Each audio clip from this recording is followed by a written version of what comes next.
Bien, a través de la plataforma vimos hasta vómitos, ¿cierto? Ya.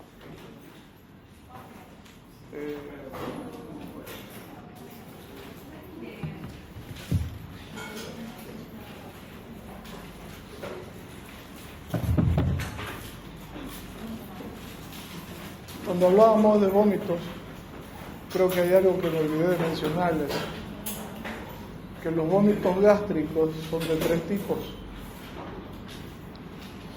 dispépticos, de retención y de hipersecreción. Cuando hablo de vómitos gástricos me estoy refiriendo a vómitos que el estímulo proviene del estómago por cualquier causa. Los dispépticos son aquellos que se presentan hasta 6 horas después de ingesta de alimentos. Los de retención son aquellos que se presentan hasta 12 horas después de la ingesta de alimentos. Los de hipersecreción no tienen ninguna relación con el horario de ingesta ni el tipo de alimentos, simplemente se deben a un problema de hipersecreción gástrica asociado a gastritis o úlceras. Los vómitos de hipersecreción son vómitos mucosos, a veces sanguinolentos. Los vómitos de retención son productos macerados, fermentados, con proliferación bacteriana. Eso significa que van a tener olor por fermentación, independientemente del tipo de alimentos que ustedes pudieran haber ingerido. Como por ejemplo, cuando se van de farra los viernes, se pasan de tragos y comida y se quedan dormidos hasta tarde. Al otro día se levantan que la cabeza les da vueltas y terminan vomitando. ¿Okay? Eso se produce porque el alcohol les indujo a producir histamina, a producir gastrina, producir ácido clorhídrico, cerrar el píloro por un tiempo prolongado. ¿Ya? Entonces, son vómitos de retención. También son vómitos de retención aquellos que se producen asociados a espasmos sostenidos, atrofias, estenosis, cuerpos extraños, procesos cicatrizales, acodaduras a nivel del colédoco, que no permiten el vaciamiento del estómago. En cambio, los vómitos dispépticos son aquellos vómitos que por lo general se producen casi inmediatamente después. Pueden estar asociados, por ejemplo, a los efectos bulímicos o a los aspectos de embarazo. Los bulímicos porque se arrepienten de comer y después se van a vomitar. Estimulan el vómito donde nadie los vea. Las embarazadas porque el efecto irritativo del estómago y la mala función hepática asociada a las gonadotrofinas los lleva a ese efecto de estimulación parasimpática que les induce a producir vómitos. O asociado al efecto de la gastritis que les induce el estrés del embarazo. También son vómitos dispépticos aquellos que se producen por sobreingesta de alimentos sólidos o líquidos que producen sobredistribución del estómago. Entonces eso me había olvidado de decirles durante la clase que hicimos por la plataforma. ¿Ya? Hoy día vamos a hablar de diarreas agudas y crónicas. Y en la acalasia, por ejemplo, creo que cuando aguantía el esófago igual está encefálico. ¿En cuál? Acalasia. En la calasia. En la calasia el esófago no se... El esfínter. Está cerrado. No pasa del esófago hacia el estómago. Entonces, es reflujo, no es vómito. O sea, no es... Eso no es vómito, es reflujo.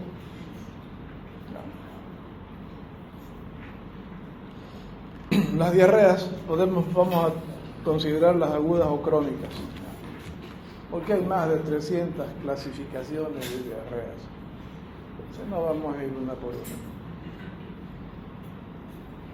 Las diarreas no son más que el proceso de aumento en la frecuencia y de la cantidad de agua en las heces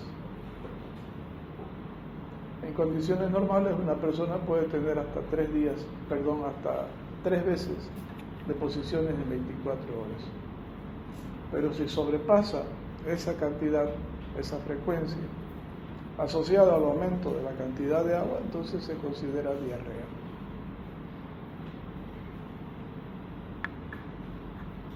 Las diarreas agudas generalmente están asociadas a efectos medicamentosos, a procesos infecciosos, sean estos bacterianos, virales, micóticos o parasitarios. Tenemos las diarreas de tipo alérgicas, donde incluyen las alimentarias o alimenticias, como quieran llamarlo.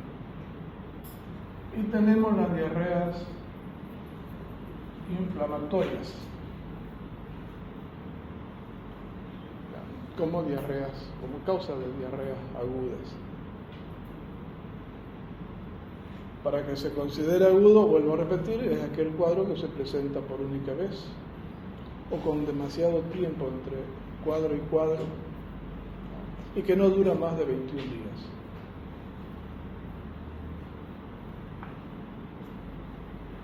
Las diarreas medicamentosas, las más frecuentes que ustedes conocen, son las asociadas a efectos de laxantes, ¿sí? Laxantes que pueden generar 3 efectos. Uno, que aumenten el peristaltismo intestinal. O 2, que nos induzcan a generar una película entre velocidades de absorción y contenido. Entonces, genera produce un elemento que produce el desplazamiento y no retención del contenido intestinal. Y en tercer lugar tenemos las diarreas osmolares. ¿La segunda cómo dijo? ¿La segunda? No nos permiten contacto entre las velocidades de absorción y el contenido. Eso es el aceite de ricino, por ejemplo. En cambio tienen, por ejemplo, los jarabes o las suspensiones en base a ciruelas, por ejemplo, el famoso ciruelac, ¿no? Eso induce aumento en la motilidad intestinal. De que esas se presentan o se asocian a cólicos, por ejemplo. En cambio, con el ácido ricinoleico, ¿no? Desplaza nomás, genera un aumento en la velocidad de tránsito por falta de retención. Las diarreas asociadas a laxantes osmóticos generan que esas sustancias produzcan hiperosmolaridad en la luz del intestino, atraigan agua y generen descompresión de esas heces sólidas, las licúan y facilitan su desplazamiento. Entonces son de esas 3 maneras actúan los laxantes, ¿no? Generando hiperosmolaridad, generando falta de contacto o generando aumento en la motilidad. Las diarreas medicamentosas también pueden estar asociadas al uso de antibióticos. Cuando se trata del uso de antibióticos, generalmente no están asociados a procesos alérgicos.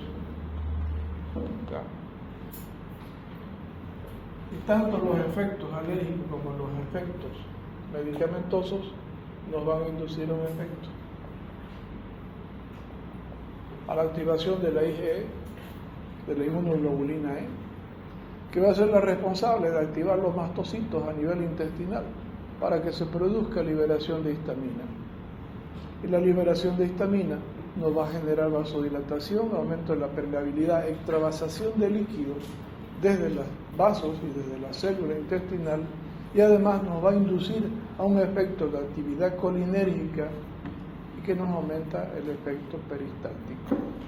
Nos producen diarreas. Pero en este caso de antibióticos específicamente, esa reacción antígeno-anticuerpo provoca necrosis de la mucosa intestinal y produce el desprendimiento de esa mucosa y su expulsión a través de las heces. Eso significa que va a dejar solución de continuidad en el epitelio y van a haber lesiones vasculares. Eso nos va a producir diarreas sanguinolentas, acompañada a la presencia de membranas. De ahí que también se denominan diarreas pseudomembranosas.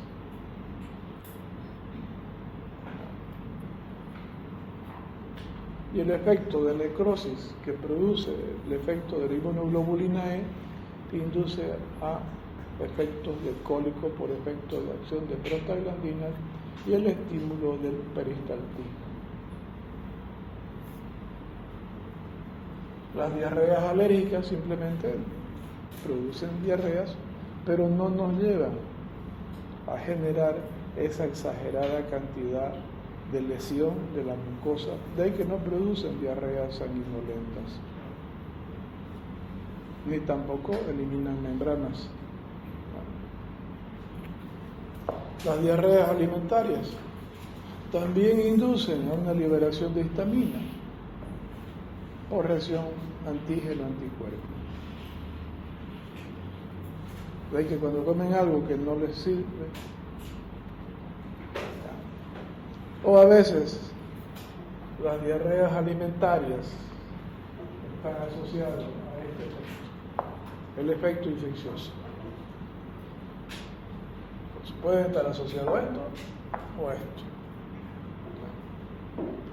Las infecciones generalmente bacterianas por gérmenes enteropatógenos, como los Escherichia coli, los Enterobacter, el Campylobacter, la salmonela.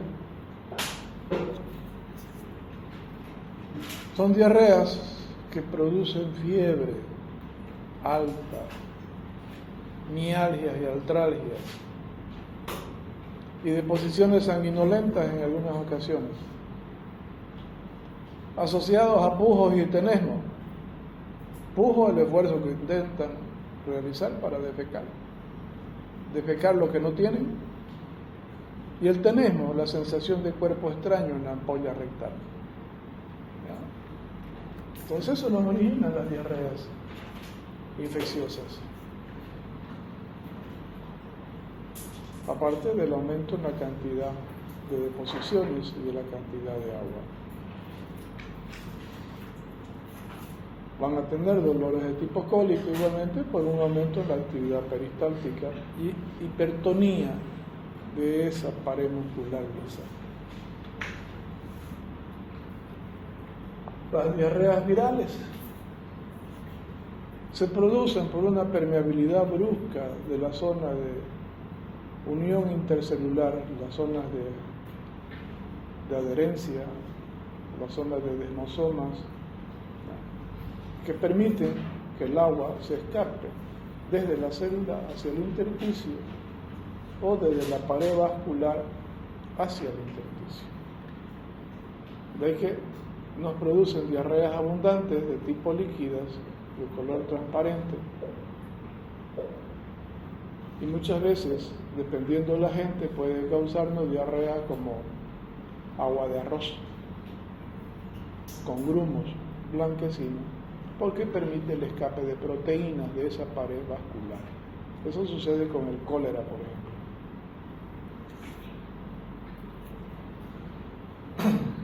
Las diarreas micóticas. Los hongos producen un proceso inflamatorio en la mucosa intestinal, activan el efecto de las prostaglandinas y generan permeabilidad vascular, estimulan el efecto peristáltico y también inducen a liberar histamina. Pero la función principal de los hongos es formar una película que va tapizando ese epitelio y no permite que las sustancias se pongan en contacto con las vellosidades de absorción. Entonces, el contenido está ahí, pero no se pone, sino se desplaza, facilitado por el efecto peristáltico y la hipersecreción de la luz del intestino por el efecto inflamatorio. Las diarreas parasitarias. Las diarreas parasitarias pueden estar asociados a efectos inflamatorios de la pared del intestino por microulceraciones que pudieran producir estos parásitos, como los estrongiloides, el necator, el anquiloscoma, la giardia, la ameba, y además que generan una permeabilidad vascular y vasodilatación, con activación del factor de necrosis. Independientemente del efecto de la prostaglandina y el efecto de la histamina que se libera, inducen actividad peristáltica. Y como hay inflamación, inducen a espasmos, muchas veces. Otras veces no. Y los espasmos generalmente están asociados a la presencia de cuerpos extraños que muchas veces pueden originar los parásitos en la luz del intestino. Sobre todo cuando hablamos de ascaris, trichuras, tenias, ¿ya?, que son parásitos que ocupan espacio, que estimulan el efecto peristáltico como mecanismo de deshacerse de ese cuerpo extraño. En algunas ocasiones pueden ser sanguinolentas, como les decía, sobre todo cuando hay anquilostoma, cuando hay necator, cuando hay estrongiloides. Y algunas veces los estrongiloides migran para otras partes, ¿no?, de que no generan el efecto de conducción linfática, no producen la filariasis. Preguntas sobre diarreas agudas.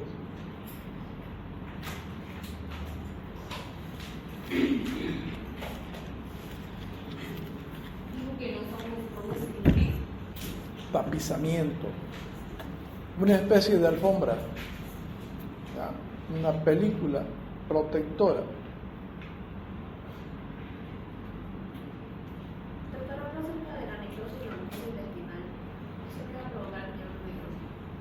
Si hay necrosis, hay liberación, hay pérdida de tejido, ¿no es cierto? Si hay necrosis, hay estimulación y una formación de prostaglandinas. Y si hay necrosis, ese efecto de prostaglandinas va a estimular al nervio motor para generar aumento en el peristaltismo. Independientemente que el proceso inflamatorio que se instaura hace que las células histaminérgicas o del sistema enterocromafín induzcan a la liberación de agua por ese efecto de vasodilatación y permeabilidad vascular. En otras palabras, todos los procesos que nos inducen a generar diarreas agudas nos inducen a un efecto activo de excreción de agua, ya sea por permeabilidad, por difusión, por necrosis, ¿no?, o por efecto de hipersecreción. Y el efecto activo implica que a través del efecto de la adenilciclasa se trabase agua hacia la luz intestinal, mediado por el efecto colinérico, mediado previamente por el efecto de la histamina o de las prostaglandinas, y ese efecto hace que salga agua hacia la luz, genere dilución del contenido y que secundariamente aumente la velocidad del tránsito intestinal. Independientemente que en algunas ocasiones también se afecta la capacidad de absorción. ¿Ya?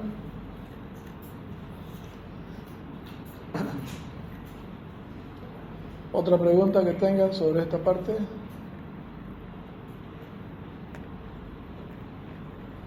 ¿Ninguna?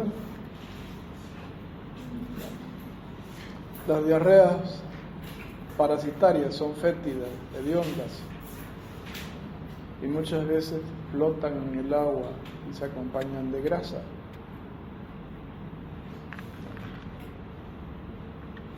Porque producen un problema de mala absorción intestinal,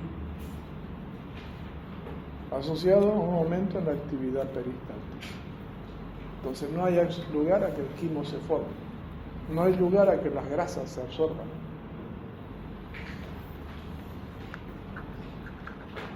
Las diarreas micóticas son amarillos verdosas o a veces de color café nomás.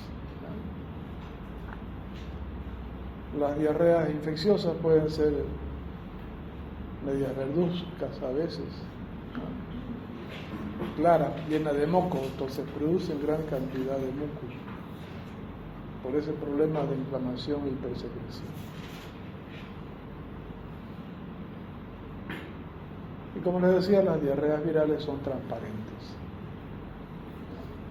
Las diarreas bacterianas producen gran cantidad de polimorfonucleares.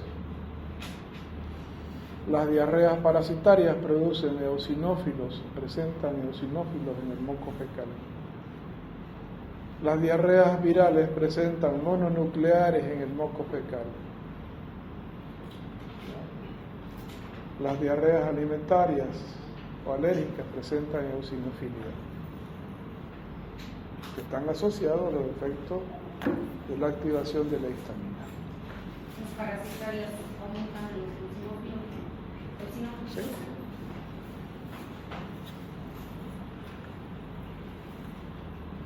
En las micóticas pueden haber hifas con presencia de cándida o esporas,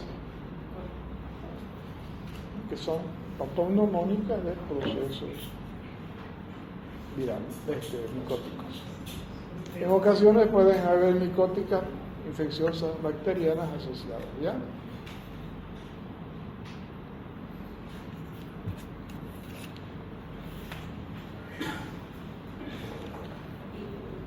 La diarrea de tipo crónica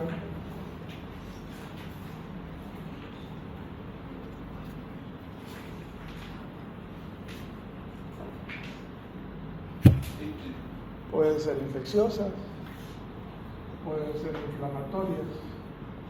No les mencioné las diarreas inflamatorias, ¿no? Las diarreas inflamatorias están asociadas a efectos netamente inflamatorios, no siempre del aparato intestinal o gastrointestinal, sino que pueden estar asociados a inflamaciones de otros tejidos, pero que el efecto de acción de las prostaglandinas van a estimular el efecto colinérgico y nos van a inducir a ese efecto de activación parasimpática, aumentándonos el tránsito intestinal y generándonos también un aumento en la fuerza de contracción del intestino.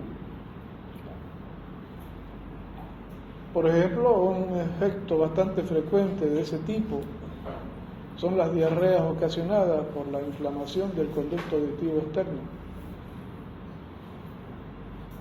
¿Qué nervio pasa por ahí? ¿Ah? ¿Qué nervio pasa por el conducto auditivo externo hacia el interno?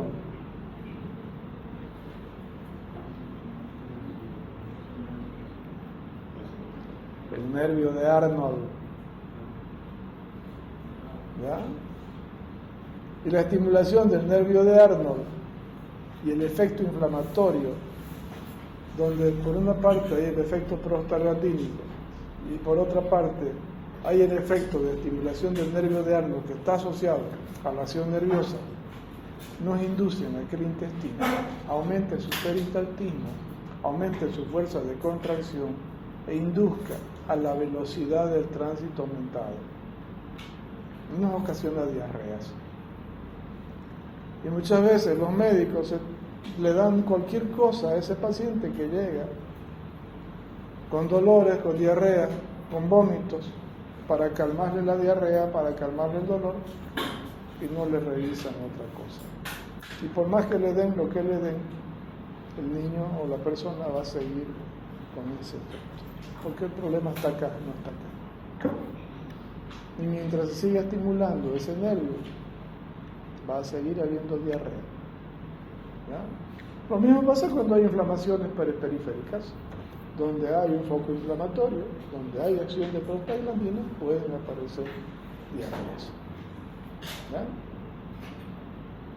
Bien, le decía que las diarreas crónicas, si bien pueden estar asociados a efectos infecciosos, inflamatorios, que son los más frecuentes, pero también pueden estar asociados a otro tipo de problemas.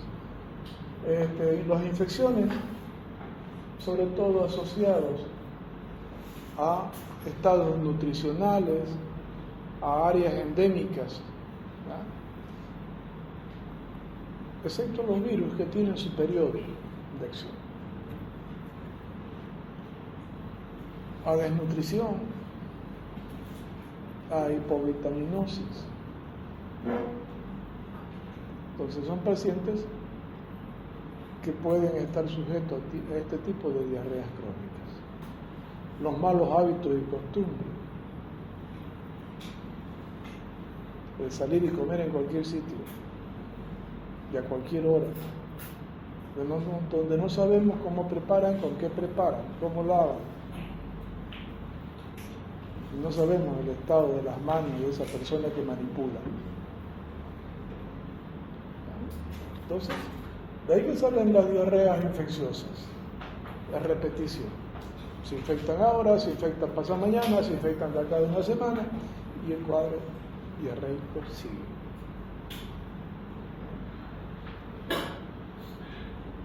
Son crónicas, por ejemplo, la salmonelosis, o el campylobacter, o el helicobacter, nos dejan diarreas crónicas. Las diarreas infecciosas crónicas pueden ser sanguinolentas,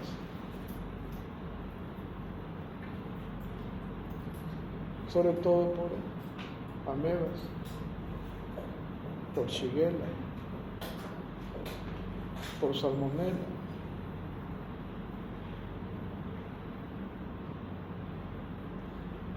Las diarreas inflamatorias están asociadas, en este caso, más que todo a problemas inflamatorios del intestino.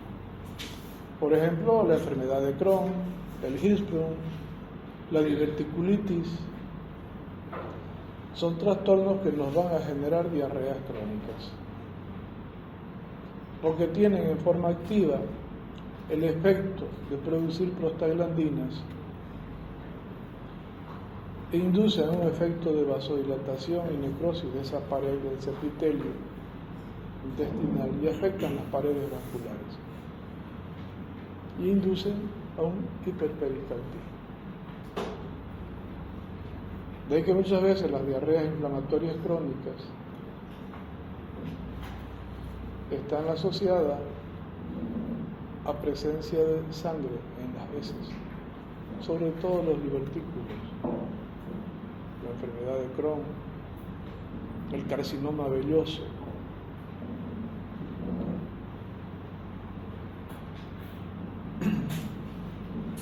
¿Cuánto tiempo dura una crónica? ¿Qué les he dicho? Que es una enfermedad crónica. Más de 21 días. O que se repite en varias oportunidades por las mismas causas. Eso se llama cronicidad.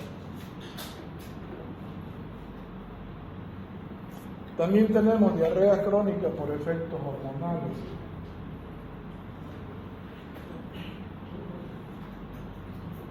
Por ejemplo, el hiperparatiroidismo, donde existe una exagerada acción de la paratormona.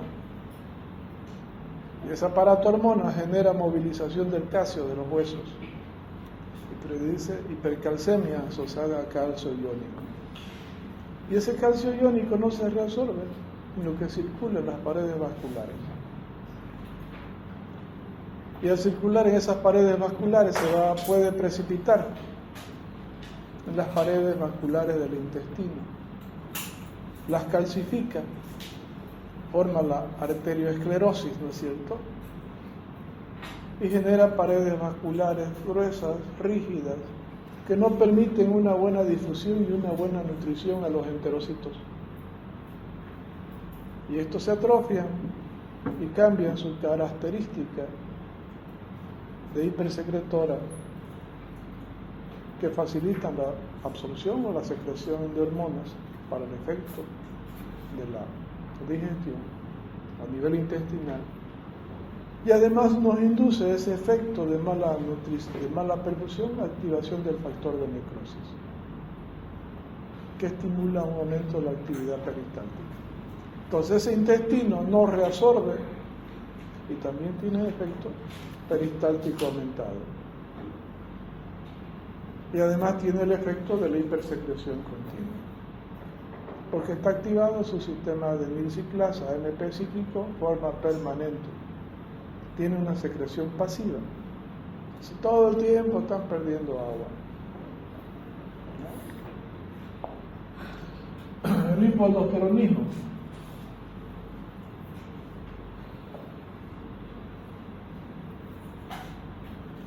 El hipoaldosteronismo implica que el paciente no reabsorbe sodio, ni a nivel tubular, ni a nivel glandular, ni a nivel intestinal. Y ese sodio genera hiperosmolaridad dentro de la luz del intestino, que lo sobredistiende,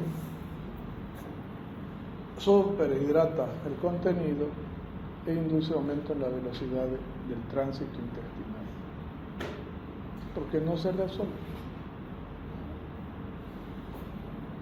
O tenemos el problema de la diabetes, que eso es un trastorno hormonal metabólico.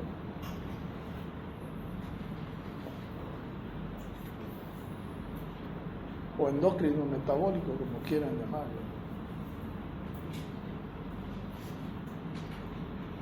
Los diabéticos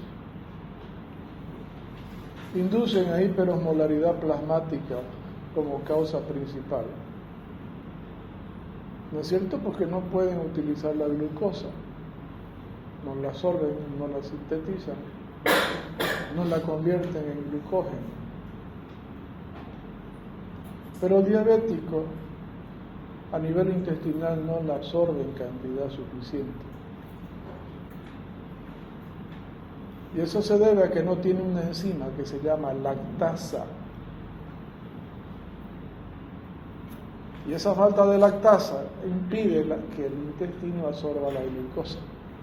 Y eso produce hiperosmolaridad intestinal, lo mismo que el hipoaldosteronismo.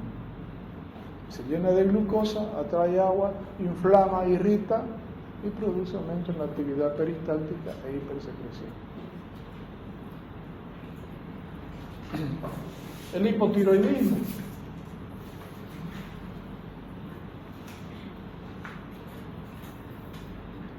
Son trastornos hormonales endocrinos. Los hipotiroideos tienen trastornos en el proceso de absorción de la glucosa a nivel intestinal y mala metabolización a nivel sistémico. Entonces también generan aumento en la osmolaridad en la luz del intestino y originan lo mismo que el paciente diabético. Retienen agua en la luz del intestino, provocan un proceso irritativo asociado a esa hiperosmolaridad e inducen aumento peristáltico con hipersecreción.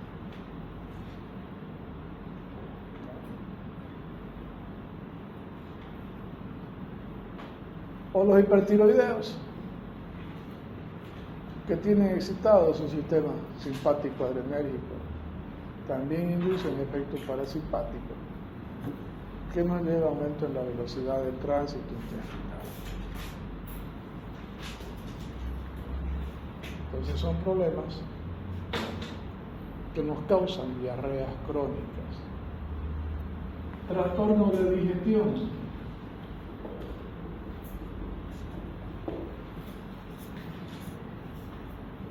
¿Ven que tenemos la hipersecreción y tenemos la quilia?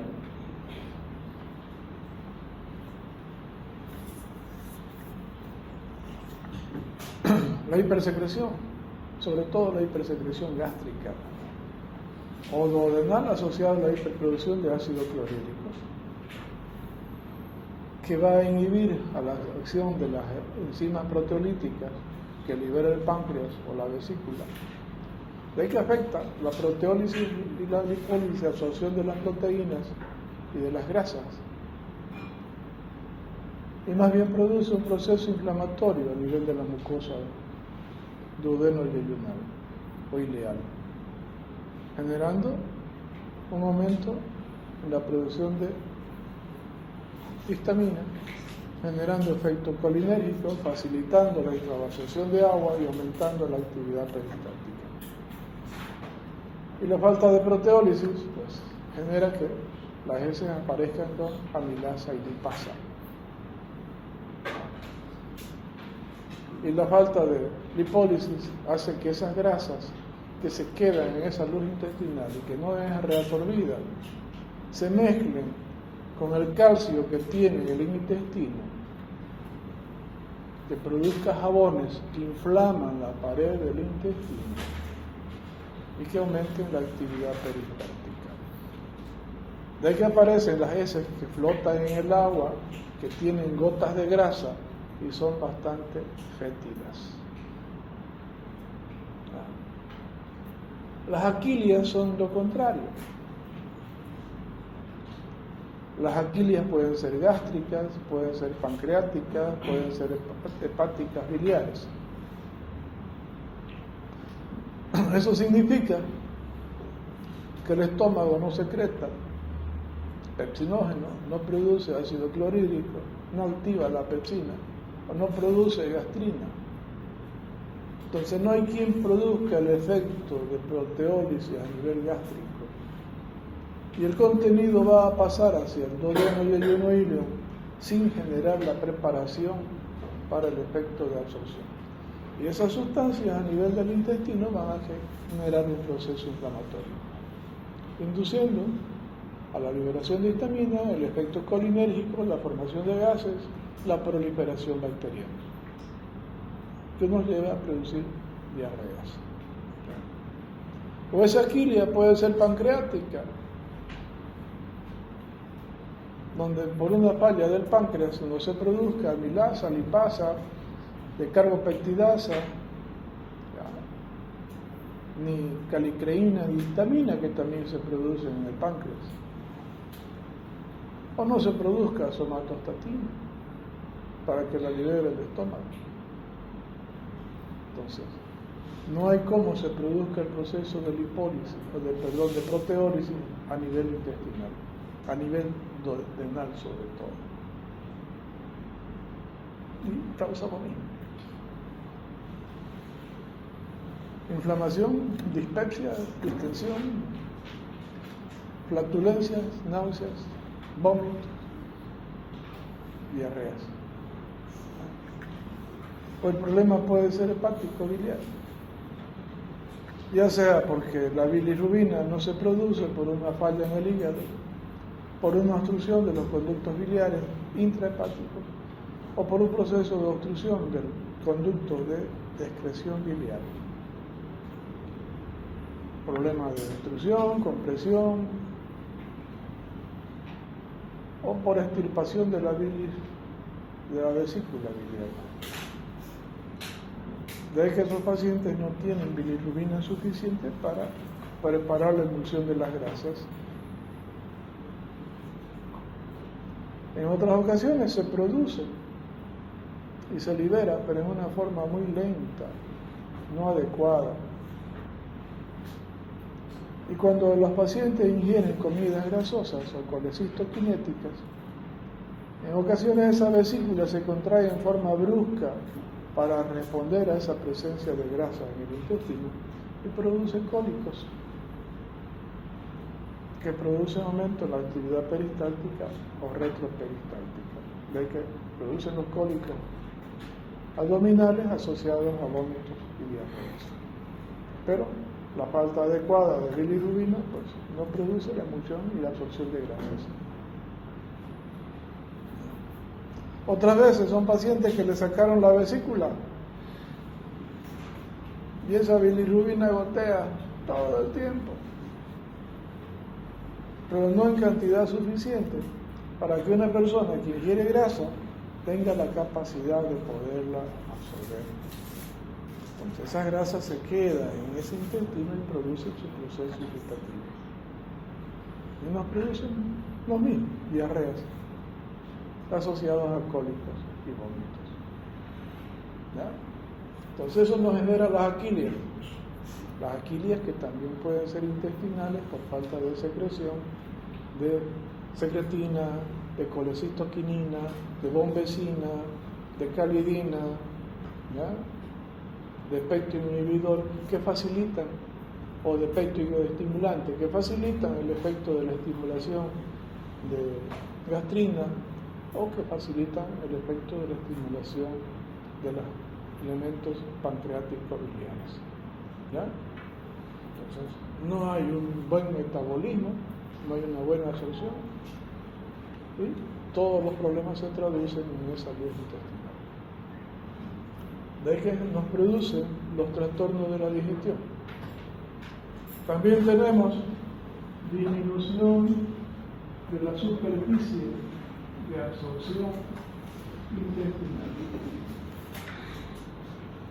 Ahí podemos tener por pérdida de la extensión de superficie o por alteración de la disminución de la calidad de absorción.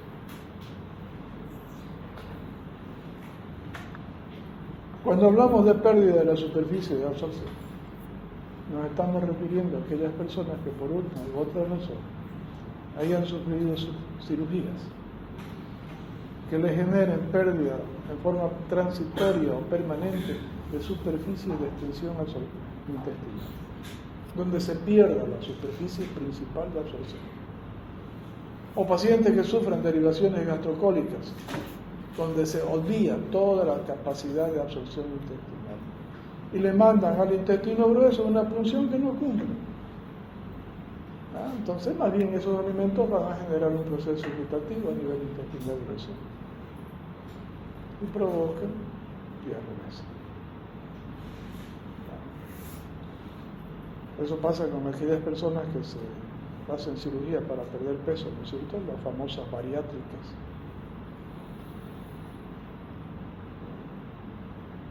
Entonces, andan con diarreas. Aparte que les reducen el estómago. Lo mismo pasa con la manga gástrica, les reducen el estómago. Odian la parte de secreción de factor intrínseco muchas veces. No hay quien favorezca el efecto de proteólisis o de absorción de vitaminas a nivel intestinal. También tenemos pérdida de la superficie cuando tienen extirpaciones de tejido. Por tumores, por isquemia y colapso de alguna porción del intestino que tengan necesidad de recortarlo. Entonces disminuyen su extensión, su superficie de absorción. Aquellas personas que sufren ileostomía, donde hacen una abocadura a nivel de la pared abdominal y recortan el tiempo de circulación y absorción a nivel intestinal. Se generan deposiciones semilíquidas permanentes. ¿Ya? En cuanto a la calidad, significa que el intestino no tiene la capacidad, por más que tenga la extensión normal, no tiene la capacidad de reabsorber, porque sus velocidades de secreción y absorción no existen, se atrofiaron, se necrosaron o que cambió el epitelio de cilíndrico secretor a plano estratificado. ¿No? Ahí, por ejemplo, tienen el sprue tropical.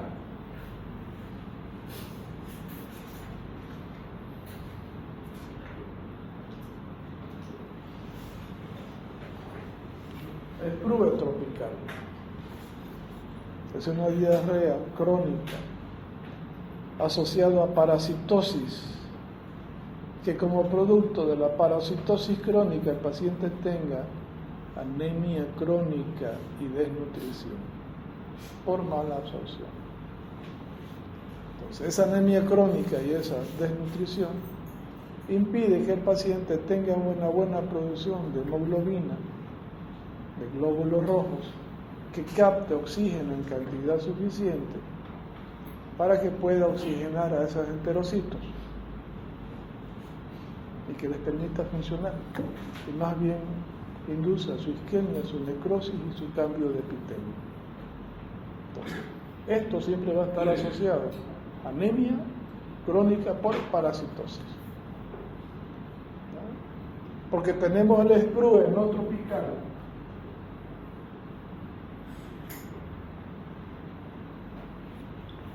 que está asociado a un proceso enzimático congénito hereditario,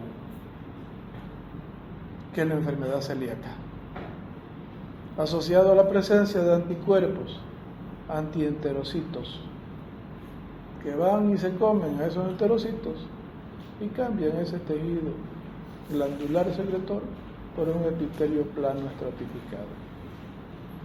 Y no es lo mismo un epitelio cilíndrico secretor y de absorción a que un epitelio plano estratificado que no simplemente sirve de protección.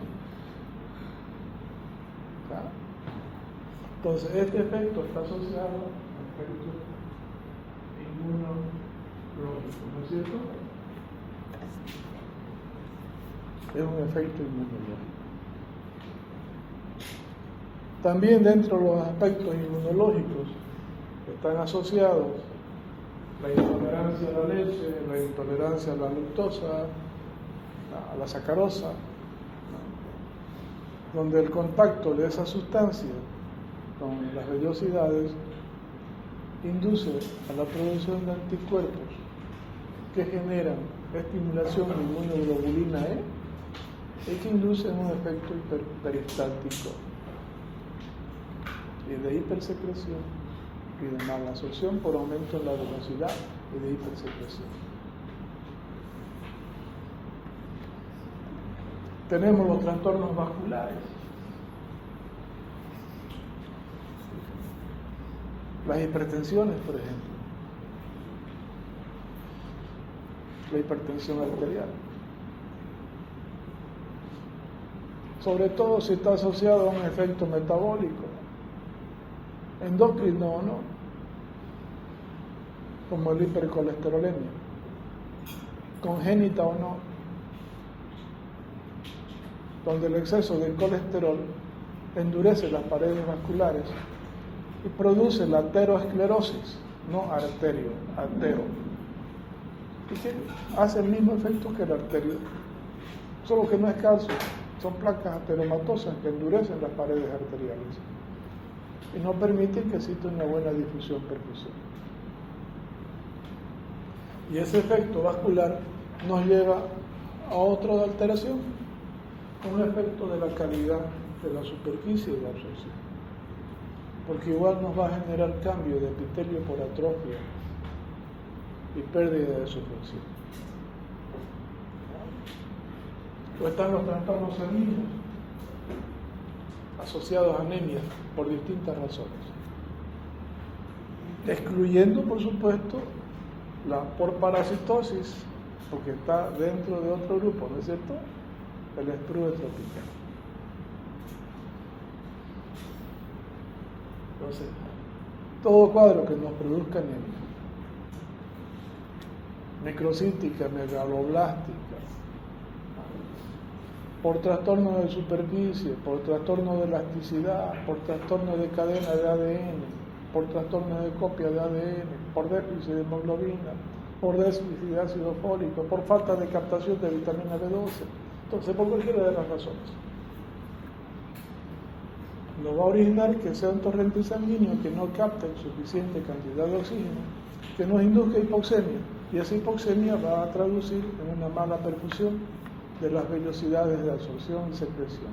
Entonces va a inducirnos a una isquemia y a necrosis y un cambio de epitelio, llevándonos también a una mala calidad de esa superficie de absorción.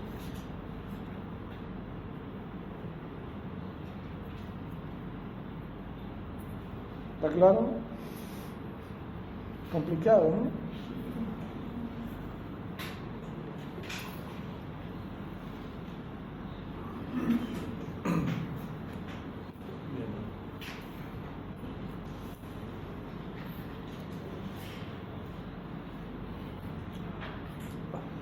Y así hay muchas cosas más.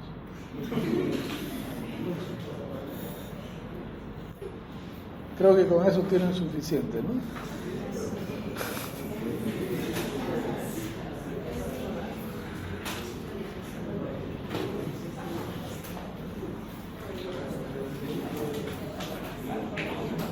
¿Alguna pregunta?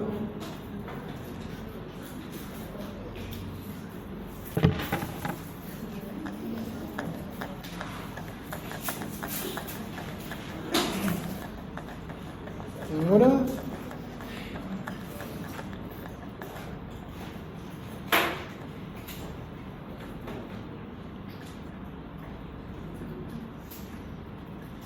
Los trastornos del colágeno,